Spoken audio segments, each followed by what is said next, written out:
Hi everyone, Debbie here. I wanted to talk today about how the thinking that creates a problem can't solve that same problem. So it's the idea that, as you can imagine, if you've developed a particular thought pattern that's led to the experience of a problem or a challenge, or you're viewing a particular situation, or you're having an emotional experience of a particular situation as being a challenge or a problem for you. If we try to continue to solve that problem without actually shifting our beliefs or our thinking, the meaning that we're making of the situation, we're less likely to be very successful at actually shifting our way out of that problem. So I came across this great story the other day that I thought beautifully illustrated this. It was in an old movie. I forget the name of the movie, but it was in a movie that I was watching. And it talked about this truck. So you know how when you have bridges and things, there's like a little note saying the clearance of the bridge, and if the truck is taller than that, then it won't fit under the bridge. So this particular truck was just ever so slightly too tall for this bridge. And it went under, and the first part of it went under the bridge, and then it got wedged in under the bridge, and it couldn't move forward and it couldn't move backwards. It was completely stuck. It was completely in that spot. And try as he might, the driver couldn't get the truck out from that tight spot. He tried everything that he could think of. So the place where he was stuck, he tried chipping away at the bridge to see if there was a way that he could create some room.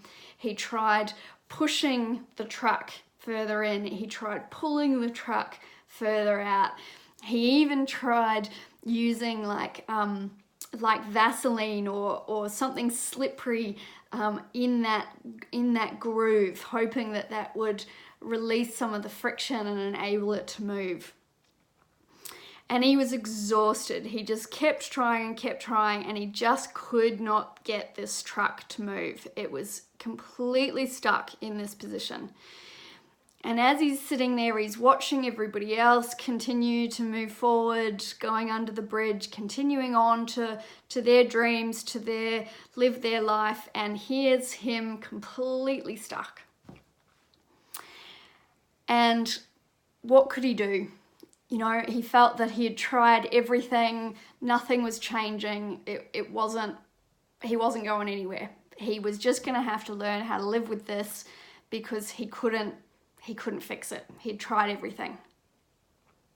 And then a little girl came along, and she looked at this truck stuck fast under this bridge, and the truck driver just completely despairing that he'd tried absolutely everything and there was no fixing it. There was no way to move from this stuck place. And she said to him, "Why don't you take some air out of the tires, and that will lower the truck enough that you can then drive it out." And he had spent so much time focusing on what he thought was the source of the problem, what he thought was the area that needed to be fixed, that he hadn't actually seen that he was trapped in some limited thinking and wasn't seeing the larger picture and the alternative choices that may actually be available to him in order to then get out of that stuck place and continue moving. So I just love that little story, and I thought that was a really great demonstration of the power of the thinking behind our problems, and how if we can get some support to start to actually challenge and potentially shift some of that thinking, we may then have greater luck at resolving some of the places that have felt really stuck. So I hope you enjoyed that, and I hope you find ways that you can consider that and apply that the next time that you feel that you're in a bit of a stuck place. Perhaps try just opening up a little and seeing, is there some out of the box choices that maybe I haven't actually come to yet? Or is there a way that my thinking is limiting the way that I'm looking at this? Okay, I hope you enjoy that, and I hope you enjoy your day, and I look forward to seeing you in the next video. Bye for now.